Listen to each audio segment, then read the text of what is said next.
సహితుడా యేసయ్యా ఆరాధితును కృతజ్ఞుడనై ఆరాధితును కృతజ్ఞుడనై ఆరాధితును కృతజ్ఞుడనై ఆరాధితును ఆరాధితును ఆరాధితును యేసయ్యా ఆరాధితును ఆరాధితును ఆరాధితును యేసయ్యా ఆరాధితును ఆరాధితును ఆరాధితును యేసయ్యా. ఆరాధన. సమరయ అనే ఒక పట్టణానికి వెళ్ళాడు. అక్కడికి వెళ్ళినప్పుడు అక్కడ ప్రజలందరికీ వీధిలో నిలబడి మాట్లాడాడు. ఆ ప్రజలందరితో వీధిలో నిలబడి దేవుని యొక్క వాక్యం చెప్పాడు. మీకు పరలోక రాజ్యం సిద్ధపరచబడింది, కన్నీళ్లు కష్టాలు కడగలేని ఒక ఉన్నతమైన శ్రేష్టమైన రాజ్యం మీకై ఆయుత్తపరచబడింది. అక్కడ రోగము వ్యాధి శాపము ఏది ఉండదు అని ప్రకటిస్తున్నాడు. ఆయన నిజమైన దేవుడు అని చెబుతున్నాడు.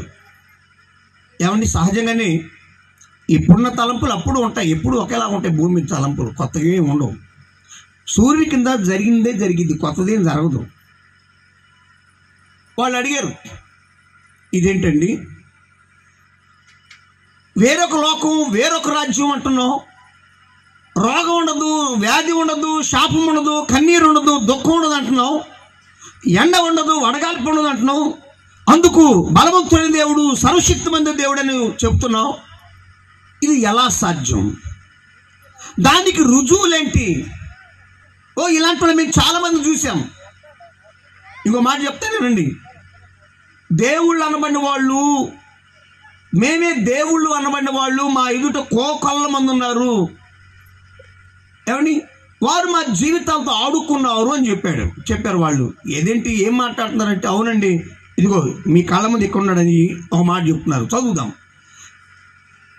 9వ వాక్యం చదువుదాం.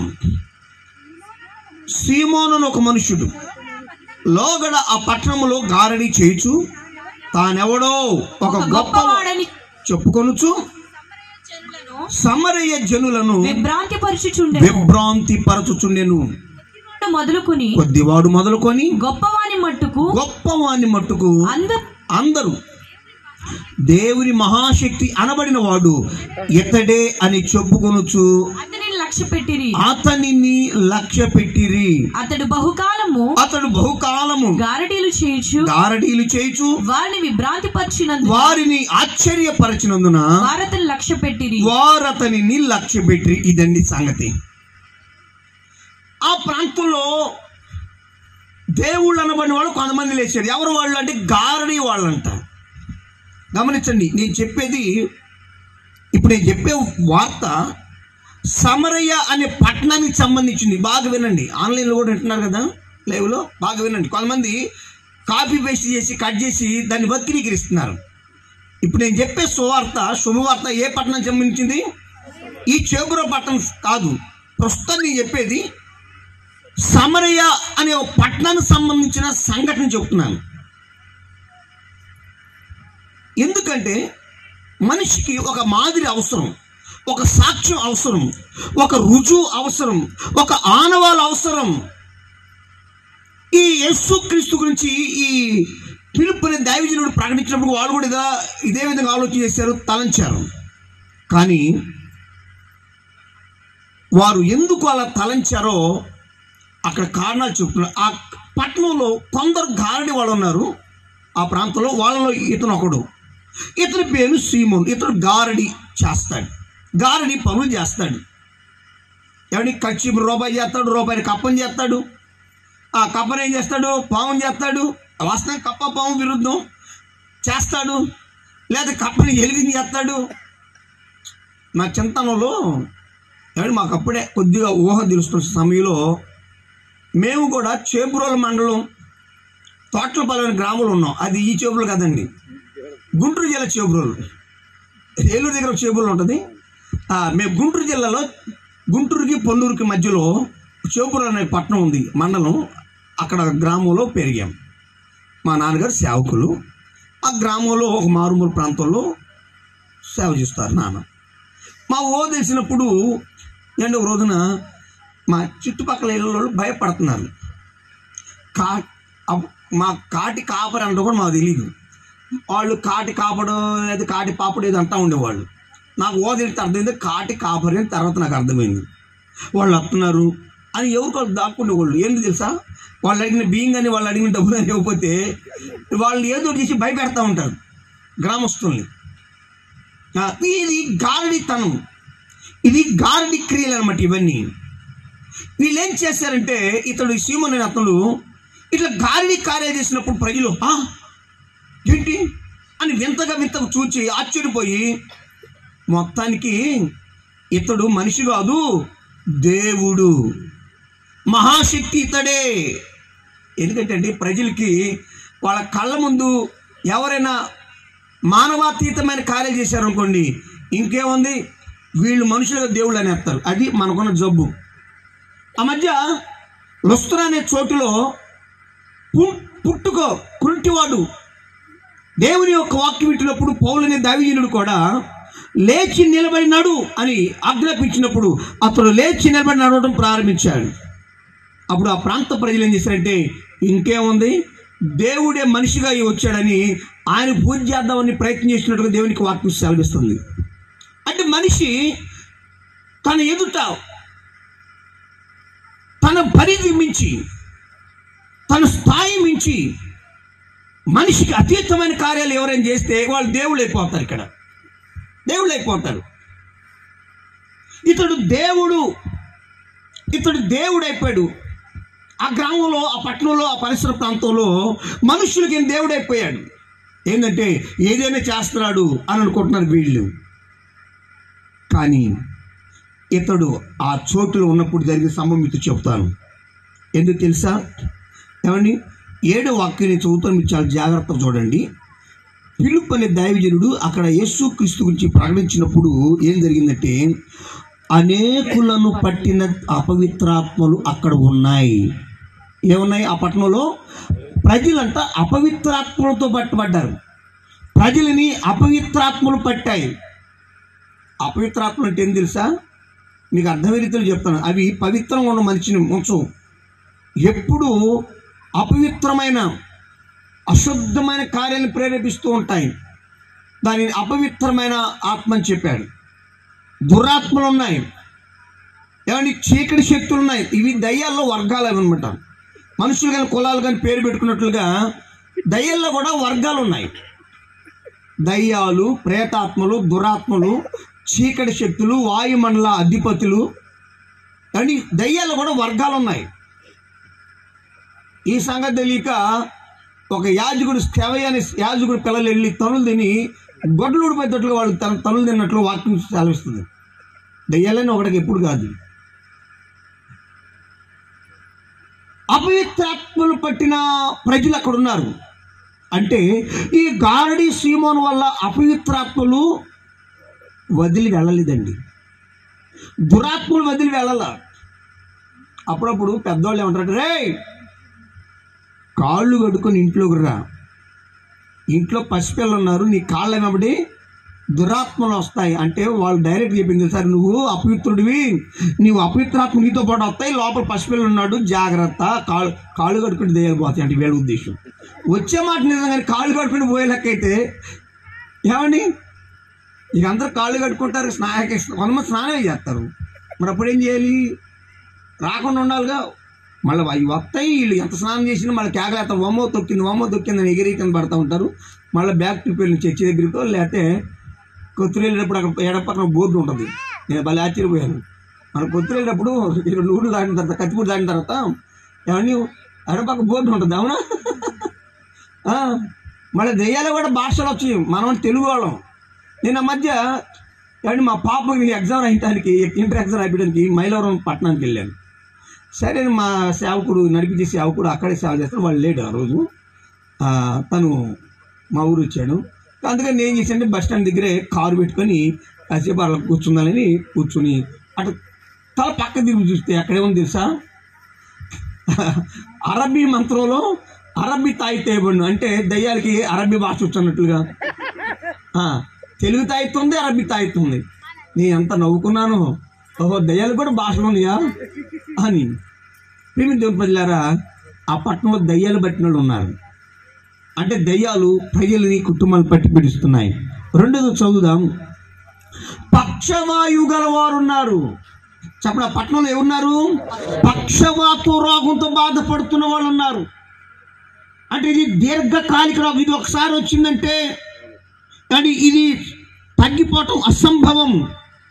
ఇది దీర్ఘకాలిక వ్యాధి. పక్షవాతపు రోగుల పట్టణంలో ఉన్నారు.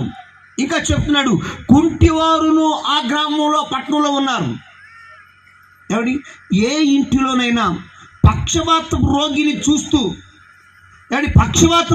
చూస్తూ కుటుంబ సభ్యులు సంతోషంగా ఉంటారా? డాడీ ఈరోజు నాది పుట్టినరోజు కదా, ఇదిగో నేను చేపురం పట్టణానికి వెళ్ళి ఇదిగో 2 కిలోలు కాదు 3 కిలోలు వేట మాంసం తీసుకొచ్చాను, ఇదిగో నువ్వు తినని పెడితే తింటాడా? నోరు ఆడదు, నాలుగు ఆడదు. ఏమండి, నోరు తెరవడం కుదరదు. ఎందుకని? రోగం. అరే ఫ్రెండ్స్ అడిగారు, ఏంట్రా పార్టీ లేదా, బర్త్డే కదా, ఫంక్షన్ లేదంటే ఏం ఫంక్షను? మనం తింటాం, మా డాడీ తినడు. ఏం చేయాలి? సంతోషం లేదు. అంటే అపవిత్రాత్మ ఇంట్లో ఉండనే ఉంది కుమారుల్ని. ఒక రోజున ఒక యవనస్తుడి గురించి సాక్ష్యం రాయబడుతుంది. అతడంట అపవిత్రాత్మల చేత దురాత్మల చేత బంధించబడి పీడించబడుతున్న అతడు ఇంటిలో తల్లిదండ్రులతో ఉండకుండా, తోడబుట్టిన అక్క చెల్లెడితో అన్న చెల్లెడితో ఉండకుండా, స్నేహితులతో ఉండకుండా ఊరు బయటకు వెళ్ళిపోయి శ్మశానంలో తిరుగుతున్నాడు. తన వస్త్రాలు చింపేసుకున్నాడు, రాళ్ళు తీసుకొని తనను తాను గాయం చేసుకుంటున్నాడు, తనను తాను కొట్టుకుంటున్నాడు. అది చాలదన్నట్లుగా ఆ త్రోవలో వచ్చుతూ పోతున్న వారిని రాళ్ళు రూతున్నాడు. ఇది ఎవరి లక్షణం అంటే అపవిత్రాత్మ పట్టిన వారి యొక్క లక్షణం, దురాత్మలు పట్టిన వారి యొక్క లక్షణం, చీకటి శక్తులు ఆ పట్టిన వారి యొక్క లక్షణం ఏంటంటే తమను తాము గాయం చేసుకుంటారు. వారి ఇళ్ళలో ఉండరు, వాళ్ళ కాళ్ళు ఇళ్లలో ఉండవు. ఎక్కడుంటాయి? చచ్చిన వారి మధ్యలో ఉంటాయి. ఎందుకు ఈ మాటలు మీకు చెప్తుంది తెలుసా? సువార్త ఈ సభ యొక్క ఉద్దేశం ఏంటి? డబ్బులు ఎక్కువే పెడుతున్నారా? ఏమండి, లేకపోతే కాలక్షేపానికి వారికి నిద్ర బట్టగా పెడుతున్నారా? ఆ మధ్యకాలంలో కానీ తోలు బొమ్మలు అట్లనే ఆడిచ్చేవాళ్ళు అంట. మా ఊహ తెలీదు, మా నాన్నగారు చెప్పారు. చాలామంది అంట నిద్ర బట్ట పగలంతా కష్టపడి పని చేస్తేనో, కష్టపడి చదువుకుంటేనో, కానీ కష్టపడి దేవుని సేవ చేస్తే నిద్ర వచ్చేది. ఏ పని బాటలేదు, నిద్ర రాక ఏం చేసేవాళ్ళు? పిలవండి తోలు బొమ్మలు అట్లా పిలిచి ఆడిచ్చేవాళ్ళు అంట. వాళ్ళకి నిద్ర రాక ఈలోపు ఒకళ్ళు మంచి నిద్ర వేసి సగం నిద్ర వేసి కానీ మెలుకు వచ్చి అక్కడ వినబడుతుంది కదా నీవు లేచి వస్తే, రే రెడ్డి గారు వచ్చారు కదా, మళ్ళా మొదలు పెట్టానే వాళ్ళు. ఇది ఆ రోజు నిద్ర రాక ఈ కథలన్నీ. ఇది అందుకు ఏర్పాటు చేసింది కాదు. గారడి అనే ఒక వ్యక్తి, గారడి క్రియలు చేసే ఒక వ్యక్తి తాను దేవుణ్ణి అని అందరూ చెప్తుంటే, అరే కాదురా బాబు, నేనేది కాసేపు మిమ్మల్ని సంతోషపరచడానికి, మిమ్మల్ని మభ్యపెట్టడానికి, లేక మిమ్మల్ని భ్రమపరచడానికి నేను చేస్తున్న పనులు తప్ప ఇది వాస్తవం కాదు అని అడ్డుకోట్లా. తాను దేవుణ్ణి అంటే ఉప్పొంగిపోతున్నాడు. అలాగని రోగము కానీ, వ్యాధి కానీ, సమస్య కానీ ఏ కుటుంబం చేత తొలగించలేకపోయాడు. అందుకు ఈ రోజున ఒక పరిష్కారం మీకు తెలుసా? అనంతుడైన దేవుడు, అనంత జ్ఞాని దేవుడు ప్రజలని వారి కుటుంబాలను చూసిన దేవుడు ఏం చేశాడు తెలుసా? తాను ఈ లోకానికి వచ్చి తన సమయంలో తన యొక్క పరిచయం ముగించి తన సేవకులకు అప్పగించినప్పుడు తన శిష్యులు ఏమండి ఆయన ఉద్దేశం జరిగించడం ప్రారంభించారు. ఆయన ఉద్దేశం ఏంటో తెలుసా? ఒక్కసారి లేఖనం చదువుదాం. ఆయన ఉద్దేశాన్ని ఒక్కసారి చదువుదాం. ఒక దైవజనుడితో ప్రభు చెప్పాడు, దైవజనుడా, నేను నిన్ను ఎందుకు ఎన్నుకున్నాను, నీ ప్రార్థన నేను ఎందుకు ఆలకించాను, ఆ రోజు నిన్ను ఎందుకు ఆదుకున్నాను. చదువుదాం. యెషయా గ్రంథం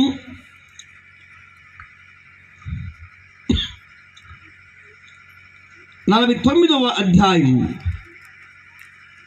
8వ వాక్యం చదువుదాం. యెహోవా ఇలాగు సెలవిచ్చుచున్నాడు. మైకులు చదువుతారమ్మా, చదువుతాయి. యెహోవా ఇలాగు సెలవిచ్చుచున్నాడు, అనుకూల సమయమందు నేను నీ మొరను ఆలకించి నీకు ఉత్తరం ఇచ్చి తిని. ఇదే మాట మన కొరింథీ పత్రిక కూడా చెప్తాడు. ఓకే, ఇది మూలం, అది తర్వాత. నేను ఎందుకు నిన్ను రక్షించాను, ఎందుకు నీ ప్రార్థన ఆలకించాను, ఆ రోజున చావు బ్రతుకుల నుంచి నిన్నెందుకు వెలుగులోకి జీవులకు నడిపించాను అని ప్రభు ప్రశ్నించి ఎందుకు రక్షించాడు చెప్తున్నాడు. చదువుమా. రక్షణ దినమందు నిన్ను ఆదుకుంటుని, నీ మొర విన్నాను, నిన్ను ఆదుకున్నాను. ఎందుకు? బయలు వెల్లుడి అని బంధింపబడిన వారితో, బయలు వెల్లుడి అని బంధింపబడిన వారితోను, బయటికి రండి అని చీకటిలో ఉన్న వారితోను చెప్పుచు, చెప్పడానికి మొట్టమొదటిగా బయలు వెల్లుడి అని బంధింపబడిన వారితో చెప్పడానికే నిన్ను రక్షించుకున్నాను. కొట్ట చప్పలు కొట్టు. హల్లెలూయా. ప్రియమైన దేవుని ప్రజలారా, ఈ మాట మీరు వినాలి. దేవుడు ఒక వ్యక్తిని ఎందుకు తన సేవకుడిగా చేసుకున్నాడు. వీరిద్దరూ భార్య భర్తలు వ్యాపారం చేసుకుంటున్నారు. సాలూరు ప్రాంతంలో వ్యాపారం చేసుకుంటున్నారు. వ్యాపారం చేసుకుని వాళ్ళు వ్యాపారం చేసుకోవచ్చు కదా. వాళ్ళ కుటుంబాలు, ఈ కుటుంబాలు, ఇక్కడ ఉన్న బంధువులు, ఇక్కడికున్న మన చేపుర పట్టణస్తులు ఎక్కువ మంది వ్యాపారం చేస్తూ ఉంటారు. చాలా సంతోషం. ఎందుకు దేవుడు రక్షించాడు, ఎందుకు దేవుడు తన పరిచర్యకై ఏర్పరచుకున్నాడు. వ్యాపారంలో అండి ఆ రోజుల్లోనే నెలకు 60,000 మిగులుతాయని చెప్పింది. కరెక్ట్గా నాకు బాగా గుర్తు. నాకు మెమరీ కార్డ్ చాలా బాగుంటుంది. నాకు చిన్నప్పుడు చెప్పిన బాగా గుర్తుంటాయి. నెలకు 60,000 అన్ని పెట్టుబడులు పోను, అన్ని పోను. కానీ ఏవేవి లాభకరములో వాటన్నిటినీ ఏమండి పెంట చేసి, నష్టం కాదు, పెంట చేసుకుని వచ్చారు ఇక్కడికి. కారణం ఏంటి తెలుసా? బంధింపబడిన ప్రజలు ఉన్నారు. ఎవరున్నారండి లోకంలో? ఈ చేబ్రోల పట్టణంలో చెప్పండి, కొత్తూరు పట్టణంలో, ఈ పరిసర ప్రాంతం అంటే దైవజనులు పెద్దవాళ్ళు ఉన్నారు. అండి ఇంతకుముందు ఇక్కడ పరిచయం చేసే వాళ్ళు ఉన్నారు. దేవుడు వారికి ఇచ్చిన పరిచయం వారి ద్వారా జరిగిస్తున్నాడు. ఆ మధ్య ఓ బాబు నన్ను అడిగాడు, ఏంటంటే అయ్యా మా ఊర్లో ఒక చర్చి ఉంది, అది లూథరన్ చర్చి. ఇంకో చర్చి వాళ్ళు వచ్చి సువార్త చెబుతున్నారు, మా వాళ్ళు అడ్డగిస్తున్నారు, నాకు ఏం చెప్పాలి అర్థం కావట్లేదు అని ఒక యవనస్తుడు అడిగాడు. నేను అడిగాను అతన్ని, బాబు నువ్వేం చదువుకున్నావు అన్నా. నేను ఇంజనీరింగ్ చదివాను అన్నాడు. ఎక్కడ చదివామన్నా? ఎల్కేజీ నుంచి 5వ తరగతి వరకు ఒక చోట చదివాడు, 6 నుంచి 10 వరకు ఒక చోట చదివాడు, ఇంటర్ ఒక చోట చదివాడు, ఇంజనీరింగ్ కాలేజీ మరొక చోట చదివాడు. బాబు నువ్వు చదివిన ఈ కొద్ది చదువుకే ఇన్ని ఖాళీలు మారావు. కాబట్టి వారికి సామర్థ్యము చొప్పున, వారికి ప్రత్యక్షత అభిషేకం యొక్క కొలత చొప్పున దేవుడు పరిచయం విభజిస్తాడు. అంతే తప్ప ఒకళ్ళు పెద్ద ఒకళ్ళ తక్కువ అని కాదు. కొందరు అపోస్తులు ఉంటారు, కొంతమంది ప్రవక్తలు ఉంటారు, కొంతమంది సువార్తికులు ఉంటారు, కొంతమంది ఉపదేశకులు ఉంటారు, కాపర్లు ఉంటారు. అది దేవునికి వాక్యం చెప్తుంది. ఒకవేళ ఈ సంఘమే దీని ద్వారా దేవుడు సంపూర్ణత పరిపూర్ణత ఇచ్చే లెక్కైతే మరి ఈ గ్రామం అంతా ఎప్పుడు తలకిందులైపోవాలి, ఎప్పుడు మార్చబడాలి. ఒక సారా షాప్ ఉండకూడదు, ఒక గుట్కా ప్యాకెట్ అమ్మకూడదు, ఒక సిగరెట్ ప్యాకెట్ అమ్మకూడదు అని ఈ చర్చి పెట్టినవే చెప్తుంటే 70-80 సంవత్సరాలు అంటున్నావు కదా. కనీసం సంవత్సరానికి 2 కుటుంబాలు లేక 3 కుటుంబాలు చొప్పున మారిన ఈ పాటికి మొత్తం కుటుంబాలు మారిపోవాలి. మరి మారలేదంటే దాని అర్థం ఏంటి అన్నాను. అప్పుడు అర్థమైంది అతనికి. అంటే దేవుడు ఒక్కొక్కరి ద్వారా ఒక్కొక్కరు పరిచయం చేయించుకుంటాడు. స్తోత్రం, హల్లెలూయా. కొంతమంది ఉంటారు సువార్త చక్కగా చెప్తారు. నేను అధికంగా సువార్త చెప్తూ ఉంటాను. నేను అధికంగా సువార్త ప్రకటిస్తాను, వ్యక్తిగతంగా సువార్త చెప్తాను, సమాజంలో సువార్త చెప్తాను. సంఘాలు ఎక్కువ నేను స్థాపించను. రెండవదిగా అధికంగా సేవకులు తయారు చేస్తాను. అధికంగా సేవకులు కావాల్సిన సిద్ధపాటు వర్తమానం అందిస్తాను. వారి కొరకు ప్రార్థన చేస్తాను. నాకు దేవుడు ఈ పరిచయం ఇచ్చాడు. నేను ఎక్కువగా అధికంగా పాడలేను, అధికంగా ఆరాధన చేయలేను. దేవుడు నాకు అది ఇవ్వాల. ఇచ్చిన వారిని బట్టి నేను స్తుతిస్తాను దేవుణ్ణి. బాగా గమనించండి. బంధింపబడిన ప్రజలు ఉన్నారు. ఆ రోజున ప్రజలందరూ అనుకుంటున్నారు, ఆ గ్రామంలో ఒక ఆడపిల్లని గురించి అందరూ ముచ్చరించుకున్నారు. అరే నీకు తెలుసా ఏమైంది?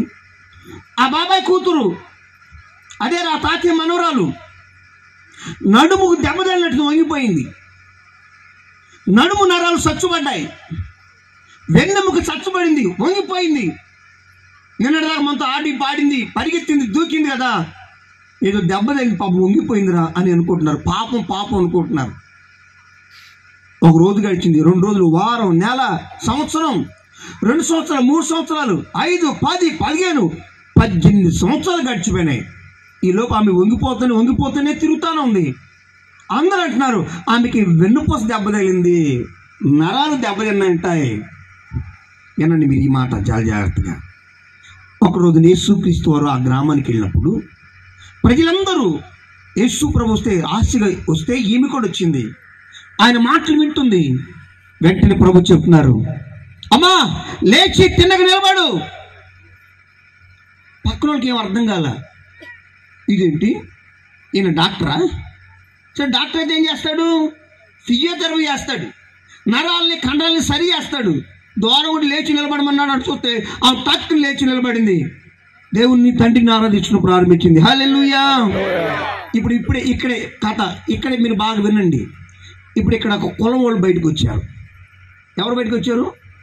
ఒక కులం వాళ్ళు బయటకు వచ్చారు. వీళ్ళ కులం పేరంటే పరిసయ్యులు. వీళ్ళు ఎవరండి? అక్కడ ఆ ఊళ్ళో కులాలు ఉన్నాయి, వర్గాలు ఉన్నాయి. ఒక కులం పేరు ఏంటంటే పరిసయ్యులు, మరొక వర్గం పేరు ఏంటంటే సద్దుకాయులు.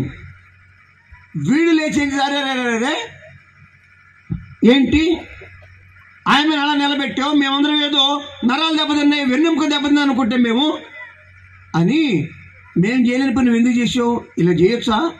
ఈరోజు ఏ రోజు మంచి రోజు కాదు కదా అని అంటున్నారు. ఏమండి, యేసు ప్రభు చెప్పిన మాట ఏంటంటే, ఒక గొర్రె తప్పిపోయింది, అది మంచి రోజు చెడు రోజు ఎందుకు చూస్తాం? వెళ్ళి వెతికి దాన్ని తీసుకుని వస్తాం. అలాగే ఈమె అబ్రహాం కుమార్తె 18 సంవత్సరాల నుంచి సాతాను కట్ల చేత ఆమె బంధించబడి వంగిపోయింది. ఆమెకు రోగం కాదు, ఆమె నరములో దెబ్బతినలేదు, ఆమె యొక్క కండరములు దెబ్బతినలేదు, ఆమె వెన్నుపూస దెబ్బతినలేదు. కానీ ఆమె దురాత్మ చేత బంధించబడి వంగిపోయింది. నేనేం చేశానంటే దురాత్మల చేత బంధించబడిన ఆ సహోదరిని, ఆ యొక్క అబ్రహాం కుమార్తెని విడిపించాను. నేను మంచి చేసినా చెడు చేశానా అని యేసు ప్రభువు వారు తిరిగి ప్రశ్నించారు. బాగా గమనించండి. అంటే ఇది చాలా మందికి అర్థం కాదు, చాలా మందికి అర్థం కాదు. వాళ్ళకి మంచి చేయడం. ఆ కులం పేరు పరిసయ్యులు. చెప్పండి, ఆ కులం పేరు. ఆ మరొక కులం ఉన్నారు, వాళ్ళని సద్దుకాయలు. వీళ్ళకి ఎదుటోళ్ళు బాగుపడుతుంటే ఇష్టం ఉండదు. మనం అంటే ఏంటి, మన కులం అంటే ఏందిరా, మనమేంటి, మన కులం ఏంటి? ఆయమ్మ ఎప్పుడు వంగిపోయి ఉండాలి తప్ప నిలబడతామేంటి? వీళ్ళకి మంచి చేయడం చేత కాదు, మేలు చేయడం చేత కాదు, ఎవరు చేసినా తట్టుకోలేరు. ఇదండి నేటి సమాజం. ఆ రోజు వాళ్ళే, ఈ రోజు వీళ్ళే, పేర్లే మార్పు తప్ప మనిషి బుద్ధి అంతా ఒకటే. వెనకున్న వాళ్ళు చూడుకో, మైకి మాట్లాడు, వెనకున్న వాళ్ళు మైకిలు.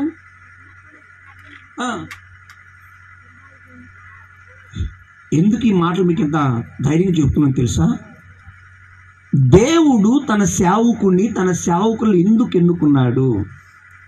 వ్యాపారములను లాభాలను విడిచిపెట్టి ఎందుకు వాళ్ళు రావాల్సిన అవసరం ఏంటి?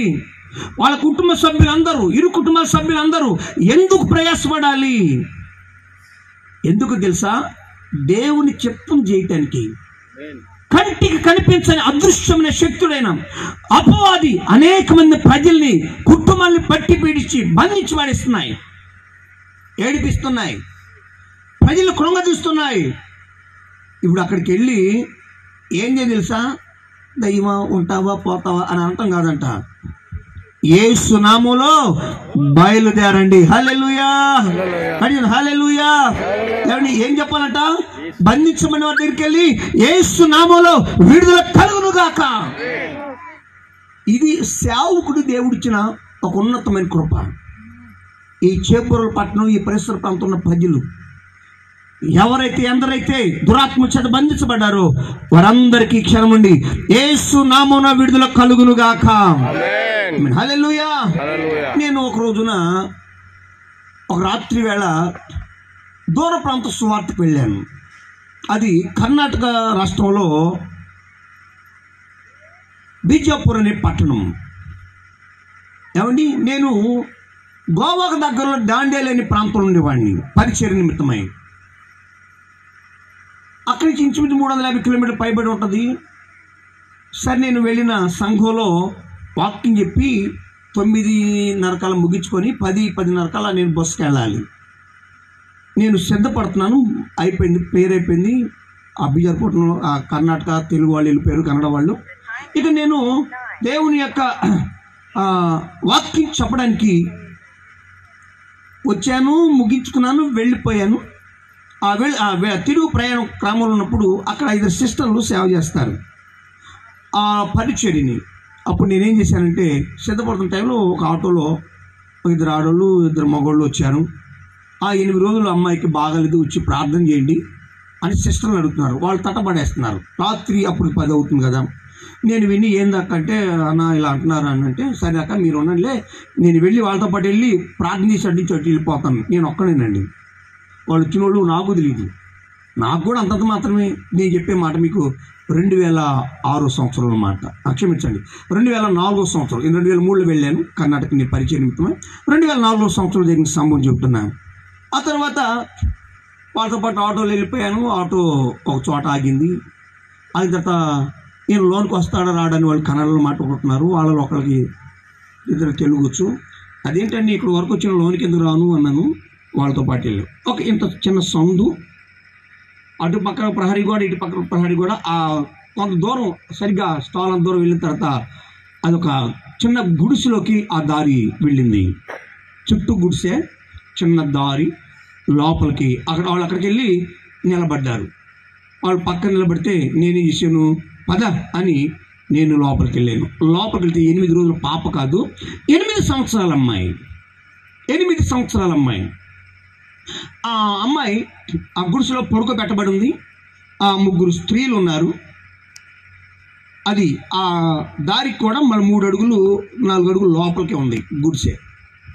మెట్లు దిగి ఆ తర్వాత వీళ్ళు వచ్చారు. నాకు అర్థమైపోయింది అది అక్కడ మోహిని బొమ్మలు, ఏమండి ఇంకా కొన్ని శక్తుల బొమ్మలు, ఎముకలు, పుర్లు అన్నీ ఉన్నాయి. నాకు ఒక క్షణంలో అర్థమైపోయింది ఇది మాంత్రికులు ఇల్లు. మాంత్రికులు ఈ 3 మాంత్రికురాళ్ళు ఈ పాపని ఇక్కడ తీసుకొచ్చారు. ఏంటంటే ఆ పాపకు వాంతులు విరోచనాలండి, వాంతులు విరోచనాలు. అయితే ఆ పాపకి వీళ్ళు మంత్రం చేస్తున్నారు. వాంతులు విరోచన తగ్గకపోగా ఆమె స్పృహ పడిపోయింది. అప్పటికి ఆ పాపకు 2 దినాల స్పృహ లేకుండా. మరి వీళ్ళు ఏం నమ్మించారో వాళ్ళు ఏమి నమ్మారో మనకు తెలీదు. మొత్తానికి ప్రార్థనకు మాత్రం మరి ఎవరు చెప్పారు, వచ్చారు. ఇప్పుడు నేనేం చేయాలి చెప్పండి? ఇప్పుడు మీరందరూ చెప్పండి, నేనేం చేయాలి? నేను ఒక్క తెలుగుని, నాకు కన్నడ రాదు, నాకు కన్నడ రాదు, ఏమి రాదు. వాళ్ళు 3 ఆడవాళ్ళు మంత్రగాండ్రు అంటే ఆ మంత్రగత్తెలు 3. ఈ పాప పడుకొని ఉంది, వీళ్ళు నన్ను తీసుకెళ్ళి 4 ఉన్నారు. ఇప్పుడు నేనేం చెప్పండి? నాకు తోడు ఒక విశ్వాసి లేడు, ఒక తోడు సహోదరుడు లేడు, ఎవరు లేరు. నాకు తెలుసు నా హృదయంలో మీరైతే అయ్యో అనుకుని ఉంటారు. మీకు హృదయంలో అయ్యో పాపని అనుకుంటారు. నాకు జాలి కానీ సానుభూతి కానీ లేదు. చిన్న నవ్వుకున్నాను నా కడుపులో. ఎందుకు తెలుసా? దేవుడు మా కుటుంబాన్ని రక్షించింది. లేక మా నాన్నగారిని, మా తాతగారిని. మా తాతయ్య, మా నాన్న మా జేజబ్బ మాంత్రికుడు. ఆ కుటుంబం నుంచి మా నాన్నగారిని దేవుడు రక్షించుకున్నాడు. దేవుని స్తోత్రం. మాంత్రికుడు కుమారుడు మా నాన్న. మా నాన్న తర్వాత మా తాతయ్య కూడా రక్షించి పొందాడు. ఏమండి? అవి నిజమైతే మేము ఇక్కడ ఎందుకు వచ్చేవాళ్ళం? అది బలం శక్తి ఇక్కడికి ఎందుకు వచ్చేవాళ్ళం మేము? చెప్పండి. దేవుని స్తోత్రం. అప్పుడేం జరిగింది చెప్పనా? నేను భయపడలేదు, నవ్వుకున్నాను. ప్రభువా స్తోత్రం చెప్పాను, దేవునికి స్తోత్రం చెప్పుకున్నా. తర్వాత వాళ్ళతో చెప్పాను, మీకు తెలుగు వచ్చా అన్నాను. ఒక ఆవిడ వచ్చు అని చెప్పింది, మోకరించమన్న తెలుగులో. మిగతా ఇద్దరు మొనకలాకిరి అన్నాను, అంటే మోకరించమని వాళ్ళిద్దరు కూడా చెప్పాను. చేతులు పైకెత్తి మన ముగ్గురు చేతులు ఎత్తారు. నేను మోకరించి చేతులు ఎత్తి ప్రార్థన చేసి, ప్రభువా నీ సేవకుడు నేను ఇక్కడికి పిలువబడ్డాను, నేను కాదు, మీరు ముందు వచ్చావు, నీకు వాగ్దానం మాకున్నాయి, ఎందుకు నన్ను సేవకు ఏర్పరచుకున్నావో నాకు తెలీదు, ఇది మీ చిత్తం కనుక్కుంటా, కాబట్టి మీ చిత్తం ఇక్కడ జరగాలి అని ఒక 3 లేక 4 నిమిషాలు ప్రార్థన చేశాను. దేవునితో మాట్లాడాను. తర్వాత ఆమె చెప్పి కళ్ళు మూసి, ఆమె చెప్పి తన కళ్ళు తెరిచాను. ఆ తర్వాత చిన్నపిల్లని చూసి, బాయ్ ఏసునామములో లేచి నిలబడన్నాను. హల్లెలూయా. ఆ పాప లేచి నిలబడిపోయింది. దేవుని స్తోత్రం. ఆ పాపకు 2-3 రోజులు స్పృహ లేదంట. వాళ్ళే చెప్తున్నారు, నాకు తెలియదు, వాళ్ళు చెప్తున్నారు. లేచి నిలబడమను, చట్టు లేచి నిలబడిపోయింది. వాళ్ళు నడిచాను. బాగపోతే మొదటిగా హాస్పిటల్కి వెళ్ళాలి, బాగపోతే మొదటిగా ఎక్కడికి వెళ్ళాలి? హాస్పిటల్కి వెళ్ళాలి. రెండోది దేవుని దగ్గరికి వెళ్ళాలి. మంత్రాల దగ్గర తీసుకురావడం ఏంటండి? ఆయన నడిచి తీసుకెళ్ళి ముందు అర్జెంట్గా పాపగారు సెలైన్ బాటిల్ పెట్టించండి ముందు, ఆ తర్వాత మీరు రేపు ఉదయం చర్చికి వెళ్ళిపోయి మీరు అక్కడ ప్రార్థన చేసుకోండి చెప్పి నేను ఆ దారిని వెళ్ళిపోయాను. ఎందుకు ఈ మాట చెప్తుంది తెలుసా? మంత్ర బంధకాలు ప్రజల్ని పట్టి పీడిస్తున్నాయి. చీకటి బంధకాలు, దురాత్మ బంధకాలు, దయ్యపు బంధకాలు ప్రజలు పట్టి పీడిస్తుంటే ఇదిగో దేవుడు చెప్తున్నాడు, బయలు వెల్లుడని బంధింపబడిన వారితో మీరు చెప్పాలి. స్తోత్రం. చదువుదామా? బయటికి రండని చీకటిలో ఉన్న వారితో చెప్పాలి. దేవునికి స్తోత్రం. బయటికి రమ్మని ఎవరితో చెప్పాలి? చీకటితో, బంధకాల్లో ఉన్న వారిని బయటికి రండి అని చెప్పి, బయలుదేరమని ఏమండి చీకటి ఉన్న వారితో చెప్పి వారిని వెలుగులోకి నడిపించాలి. ఇప్పుడు గారివాడు చేశాడు ఈ పనులు. అక్కడ ఆ గ్రామంలో గారివాడు ఇలాంటి పనులు చేశాడా? మరి అందరూ దేవుడు అంటున్నారు. మీ అందరికి ఒక మాట చెప్తాను, చదువుకునే పిల్లలు ఉన్నారు. మనకి స్కూల్లో అప్పుడప్పుడు ఏమైనా హిప్నాటిజం క్లాసులు చెప్తూ ఉంటారు. హిప్నాటిజం క్లాసులు చెప్తూ ఉంటారు. దేవుడు లేడు, దెయ్యం లేదు, నీకు నీవే బలవంతుడివి, నీకు నీవే బలవంతురాలని ఒక భ్రమ. దాన్ని తెలుగులో బ్రహ్మపరుచాత్మ అంటారు. మన బైబిల్ పరంగా దాన్ని బ్రహ్మపరుచాత్మ అని చెప్పాలి. హిప్నాటిజం ఇది దేవునికి విరోధంగా ఈ లోకానికి వచ్చిన మరొక విద్య. హిప్నాటిజం, బ్రహ్మపరిచే ఆత్మ. ఇది డిస్కవర్ అనే ఒక బుక్ ఉంటుంది. ఈ భౌతిక జీవ రసాయన శాస్త్రాల యొక్క ఆవిష్కరణల గురించిన డిస్కవరీ అనే ఒక బుక్ ఇంగ్లీష్లో, తెలుగులో ఉంటుంది. మా పోస్ట్ ఆఫీస్ ద్వారా ఇవి అమ్మబడుతూ ఉంటాయి. దాంట్లో నేను స్పష్టంగా చదివిన విషయం ఏంటంటే, ఈ హిప్నటిజం అనే ఈ విద్యని నేర్పి ప్రపంచానికి పరిచయం వాడు ఏం చేసి తెలుసా? ఒక రోజున భార్య పిల్లలు పిలిచి చెప్తున్నాడు, నాకు ఈ భూమి మీద బతకాలేదు, నేను చచ్చిపోవాలి చచ్చిపోవాలి చచ్చిపోవాలి. అరే ఇదేంద్రా బాబు, దేవుడు లేడన్నావు, దేవుడు లేదన్నావు, మనమే బలవంతులు అన్నావు, ఈ విద్యను ప్రపంచమంతా పరిచయం చేసావు, దానికి హిప్నాటిజం అని పేరు కూడా పెట్టావుగా అని అంటే, ఏమో నాకు అదంతా కాదు, నాకు చచ్చిపోవాలి. ఎవరితో చెప్పినాడు? భార్యతో, కుమారుతో, కోడలతో, అందరితో చెప్పాడు. చివరకు తట్టుకోలేక ఏమంటే విషపు ఇంజెక్షన్ ఇచ్చి అతను చంపినట్లుగా చరిత్ర చెబుతుంది. దేవునికి విరోధం నిలబడిన ఏ ఆయుధము కూడా వర్ధిల్లదు. హల్లెలూయా. దేవుని సత్యమునకు విరోధం నిలబడిన ఏ చీకటి ఆయుధం వర్ధిల్లదు. నేను ఆశ్చర్యం చూశానండి. ఆ ఆర్టికల్ చదివేటప్పుడు ఆశ్చర్యం చూశాను. ఎందుకు తెలుసా? దేవుని చిత్తం ఎక్కడ ఓడిపోదు. దేవుని చిత్తం, దేవునికి మనసు ఏంటంటే ప్రజలకు, కుటుంబాలకి మేలు చేయాలి. అందుకే ఆయన పేరు నమ్మదగినవాడు. స్తోత్రం. హల్లెలూయా. ఆయన పేరేం పేరు? నమ్మదగినవాడు. చెప్పండి, ఆయన పేరేం పేరు? నేను ప్రకటన చేసే పేరు తెలుసా? నమ్మదగినవాడు. స్తోత్రం.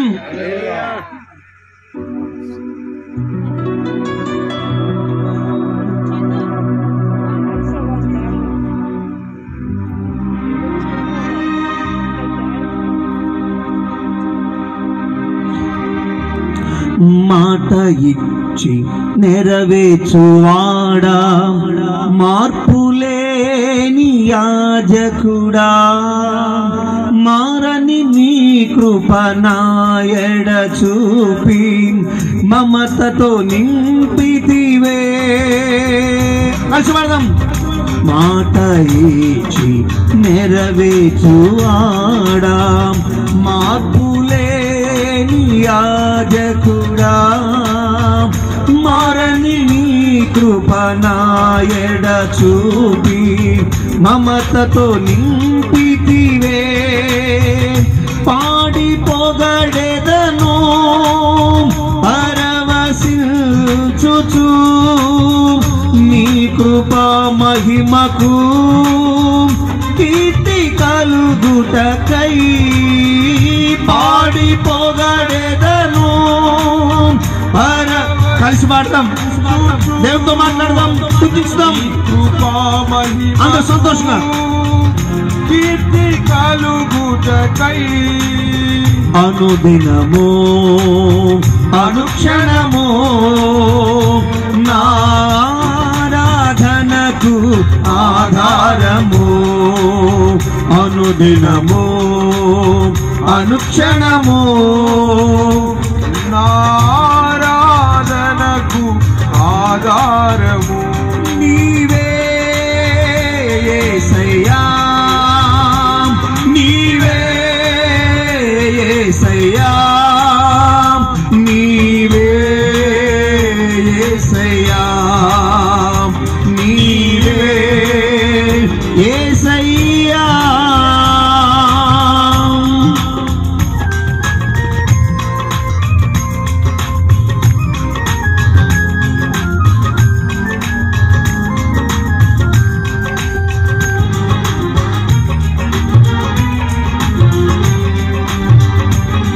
ఆయన పేరు నమ్మదైన వాడు, పిలిచిన దేవుడు ఏర్పరచుకున్న వాడు నమ్మదైన వాడు, మనల్ని ప్రేమించి ఈ లోకానికి వచ్చి మనకే ప్రాణం పెట్టి తిరిగి లేచిన వాడు నమ్మదైన వాడు.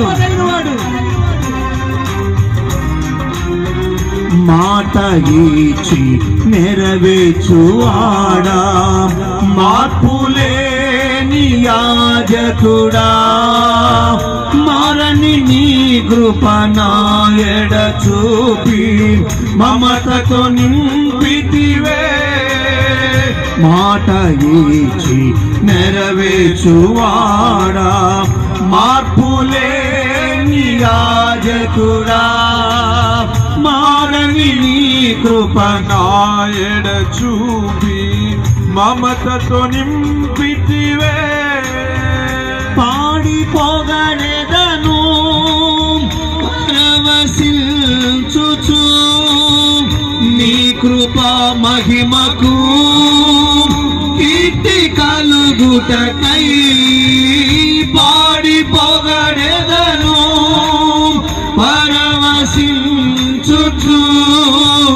నీ కృపా మహిమకు కీర్తి కలుగుటకై.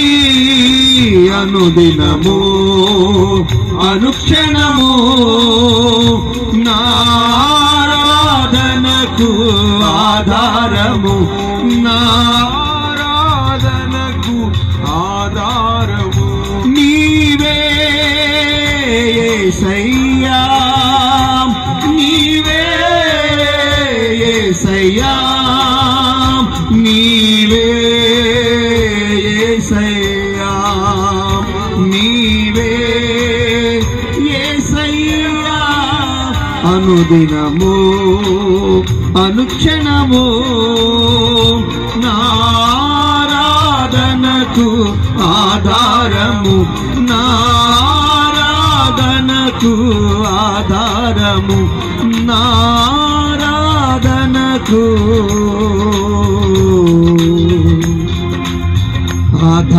ఆధారము. హల్లెలూయా. అంతకుముందు సమరపట్నంలో దేవుడు అని పిలువబడినవాడు, దేవుడు అని గౌరవం పొందినవాడు, దేవుడు అని గణపరచబడినవాడు ఉన్నాడు. కానీ వాడు మనుషుల జీవితంలో కన్నీళ్ళని, ప్రజల కుటుంబాల్లో ఉన్న ఎవరి యొక్క దుఃఖాన్ని, శాపాన్ని మాత్రం తొలగించలేకపోయాడు. ఎందుకంటే వాడు పచ్చి మోసకారి, వాడు పచ్చి అబద్ధికుడు. ప్రజల జీవితాలతో ఒక మాట చెప్పాలంటే చెలగాటం ఆడుకున్నవాడు, ఆటలు ఆడుకున్నవాడు వాడు. అరే నేను సగటు మనిషిని చెప్పకుండా మనుషుల జీవితాలతో ఆటలాడుకున్నవాడు వాడు. కానీ నేను ప్రకటిస్తున్న యేసయ్య ఎవరు తెలుసా? ప్రజల జీవితాలని ఆదుకోవడం. ఇప్పుడు అదే సెంటు 50 లక్షలు. ఆయన ఒకే ఒక ఉద్దేశం, చీకట్లో శాపంలో ఉన్న మా కుటుంబాలను దేవుడు కనికరించిన కృప చూపాడు, నాకు రూపాయి వద్దు. హల్లెలూయా. గమనించిన దేవుని ప్రజలారా, ఇప్పటికి మాకు అప్పుడప్పుడు మాకు కొన్ని పిలుపులు వస్తూ ఉంటాయి. నాకు చాలా అత్యంత సమీపస్తులు సన్నిహితులు ఉన్నారు తెలంగాణ ప్రాంతంలో. వాళ్ళు అంటారు మమ్మల్ని, కన్నన్న నువ్వు వచ్చే మా దగ్గరికి, అక్క మీ ఇద్దరు వచ్చేయండి, మీకు నెలకి 80,000 ఇస్తాం. అమ్మ 60,000 ఇస్తాను, ఇప్పుడు 80,000 ఇస్తాను అంటున్నారు. అవును, నెలకి 80,000 ఇస్తానంటున్నా.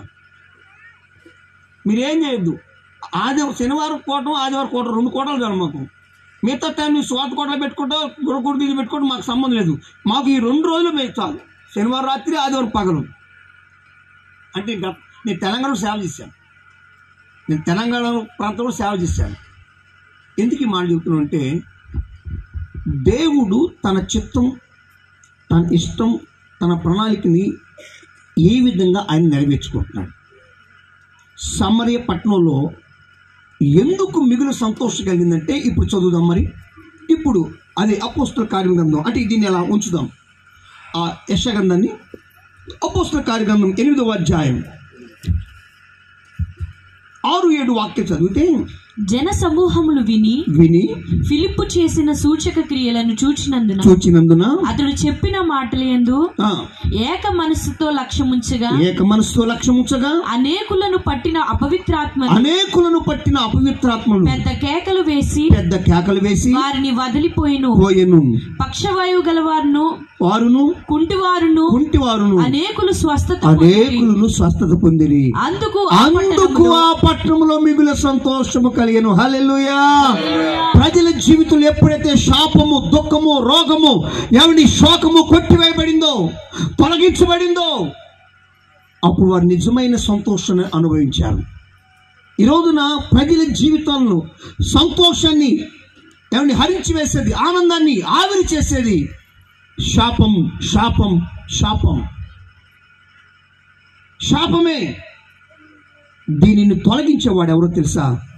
నేను ప్రకటిస్తున్నాను యేసయ్య.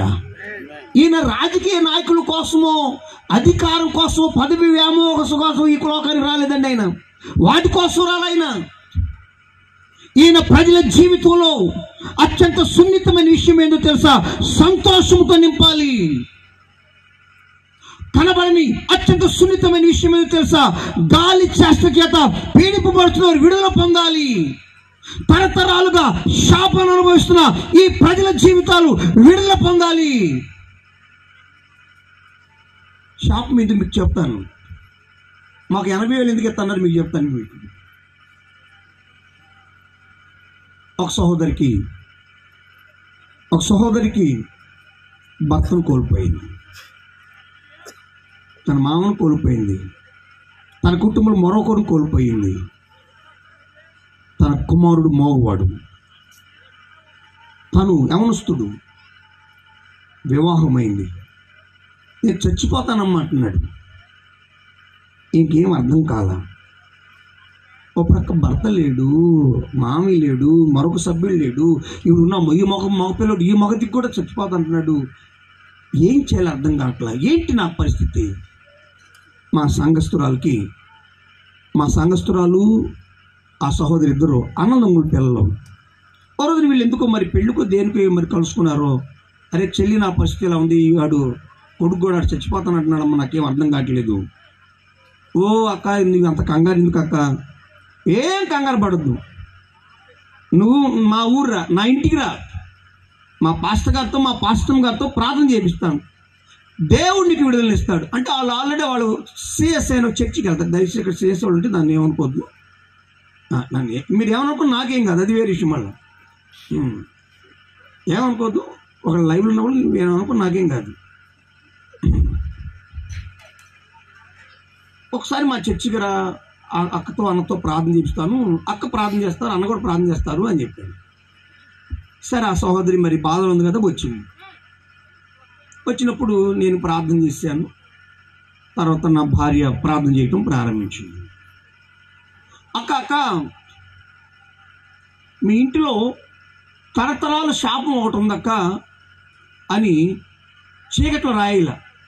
దయచేసి మీరు ఏమనుకోద్దు, మన పెద్దోళ్ళు. నేను సేవ చేయకూడదు అనుకున్నాను, కానీ సేవ చేస్తాను. అదే విచిత్రం. పాస్టర్ కొడుకు కదా, కుటుంబంలో కలిగిన కష్టాలు నష్టాలు బాధలు ఇవన్నీ చూసి సేవ చేయకూడదు అనుకున్నామండి. తెర చూస్తే మేము నలుగురం, 3 అన్నదమ్ములు, ఒక అక్క. ఏమండి, మా ఇంట్లో ఫస్ట్ సేవకుడిని నేనే. వద్దనుకున్నాం నేనే. అది దేవుడి కార్యం. ఎందుకంటే ఆయన జుట్టు పట్టుకుంటే ఎవడైనా కింద పడిపోవాల్సింది. దమస్ గేట్ దగ్గర సరే అక్కడే పడిపోవాల్సింది. ఆ తర్వాత అంటే కొంతమంది సేవకులు కూడా జీవితాలను కుటుంబాలను పాడు చేస్తున్నారు. ఓ నా కుమార్తె కుమారి, నేను నిన్ను పిలుస్తున్నానని పిలుస్తున్నారు ఈ మధ్యకాలంలో. ఇక్కడ ఎవరైనా కుమారు ఉన్నారండి? కుమార్ అని పేరు ఎవరు ఉన్నారు? చేతులు ఎత్తండి. అది మరియమ్మ అని పేరు కానీ, మేరీ అని పేరు కానీ, ఏమండి కాంతమ్మ అని కానీ.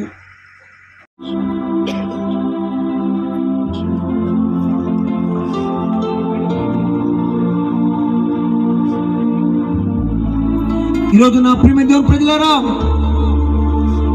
మీ కుటుంబంలో సంతోషం నింపడానికి యేసయ్య ఇష్టపడుతున్నాడు. మీ గృహాన్ని ఆనందంతో నింపడానికి యేసయ్య ఇష్టపడుతున్నాడు. ఒకవేళ ఎన్నో ప్రయత్నాలు చేసి విసుగుపోయేవేమో, అలసిపోయేవేమో, నిరాశతో ఉన్నావేమో, ఆ దేవుడు నిన్ను పిలుస్తున్నాడు. నా దేవుడు నిన్ను పిలుస్తున్నాడు. నీ జీవితం పరీక్షించుకో, ఆలోచన చేసుకో. సమరే పట్టణం అది, ఈరోజు నేను చేపురాల పట్టణం. అప్పుడు ప్రజలే, ఇప్పుడు ప్రజలే. అప్పుడు పరిస్థితులు, ఇప్పుడు పరిస్థితులు ఒకటే. కానీ ఈ రోజున నీకు ఒక శుభవార్త. నీకు మేలు కలుగునట్లుగా, రక్షణ కలుగునట్లుగా, విడుదల కలుగునట్లుగా నా దేవుడు నీతో చక్కని త్రోవను తెలియజేశాడు. ఆయనకు అసాధ్యమైనది ఏదీ లేదు. ఆయన ప్రతినిధులుగా ఇదిగో ఈ రోజున నీకు మంచి జరగాలని, నీకు మేలు కలగాలని, నీ కుటుంబం సుఖ సంతోషాలతో వర్ధిల్లాలని ఆయన ప్రతినిధులుగా మీకై మేము ప్రార్థన చేస్తున్నాం. మా వలన సమాజానికి క్షేమం కలుగుతుంది. దురలవాట్లున్న వాళ్ళు ఆయనను బట్టి మార్చబడతారు. దురలవాట్లు, దుర్వ్యాసన నుంచి విడుదల పొందుతారు. చీకటి శక్తుల చేత పీడింపబడుతున్నారు, విడుదల పొందుతారు. ఆయన నామం ప్రకటిస్తే, ఆయన నామాన్ని స్మరిస్తే ఒక ఉన్నతమైన విడుదల కలుగుతుంది. అది ఒక తరతరాల నుంచి తరుముతున్న శాపమైన సరే నా దేవునికి సమస్తము సాధ్యమే.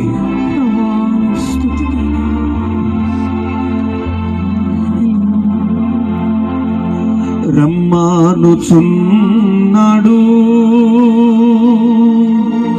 నిన్ను ప్రభు యేసు, గాయపడిన చేతులు చాచి రమ్మనుచున్నాడు.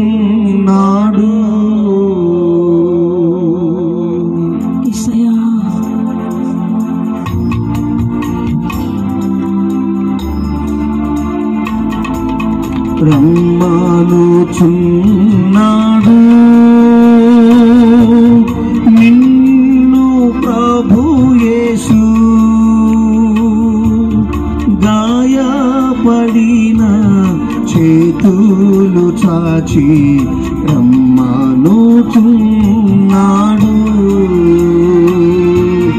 గాయపడిన చేతులు చాచి రమ్మనుచున్నాడు.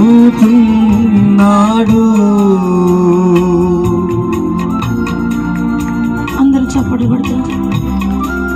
ప్రభువా స్తుతి స్తుతి స్తుతి స్తుతి స్తుతి.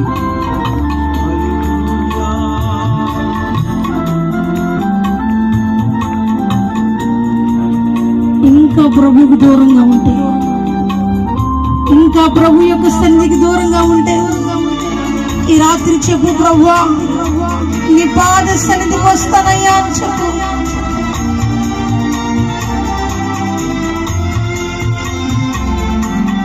కన్నీరంతా తుడుచును,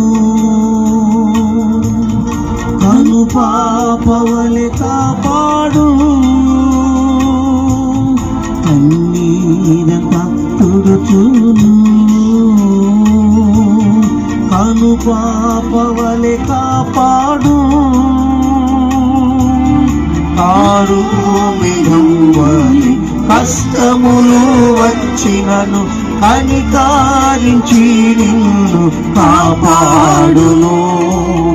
కారు మేఘం వలె కష్టములు వచ్చినను కనికారించి నిన్ను కాపాడును.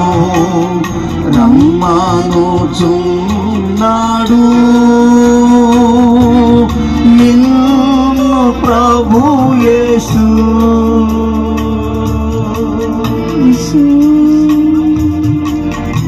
యేసయ్యా, దేవా మీకు మహిమయ్యా. మీ ప్రజలందరినీ మీరు దృష్టించండి. మీ ప్రజల జీవితంలో గొప్ప విడుదల కలుగు చేయండి అయ్యా.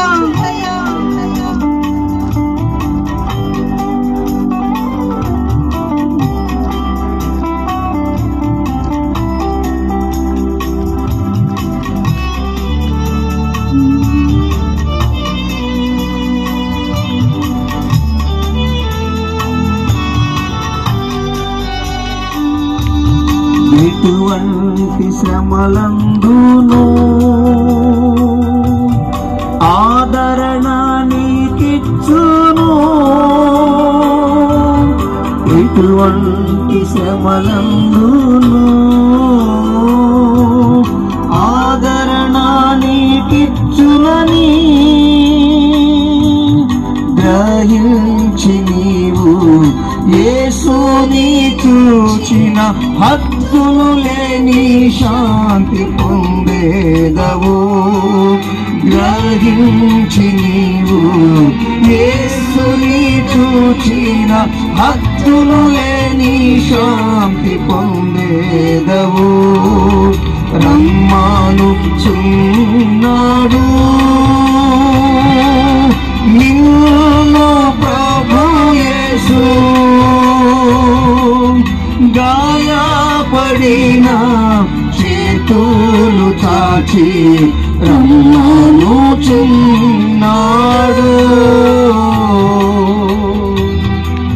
ప్రియమైన దేవుని ప్రజలారా, మీ కొరకు మేము ప్రార్థన చేయబోతున్నాం. నేను ప్రార్థించినప్పుడు నా యేసయ్య మా ప్రార్థనలకు ఇచ్చి నీ జీవితంలో గొప్ప కార్యం చేయబోతున్నాడు. నువ్వు విశ్వసించు, నమ్ము. నువ్వు లోకాన్ని చూడొద్దు, లోకం యొక్క వర్గాన్ని చూడొద్దు. నీకు మేలు చేసే మార్గాన్ని చూడు, మేలు చేయమని వైపు చూడు. భయపడద్దు, కలవరపడద్దు, దాచుకోవద్దు, ఆమోషపడద్దు, చిన్నతనంగా భావించొద్దు. నీవు నీ కుటుంబం బాగుండాలి, నీవు నీ పిల్లలు బాగుండాలి, మీరు మోక్షాన్ని చేరాలి, యమగుడి నుండి తప్పించబడాలి. కన్నీరంతా తుడుచును, కను పాపవలె కాపాడు. కన్నీరంతా తుడుచును, కను పాపవలె కాపాడు. కారు మేఘం వలె కష్టములు వచ్చినను కనికరించి నిన్ను కాపాడును. కారు మేఘం వలె కష్టములు వచ్చినను కనికరించి నిన్ను కాపాడును.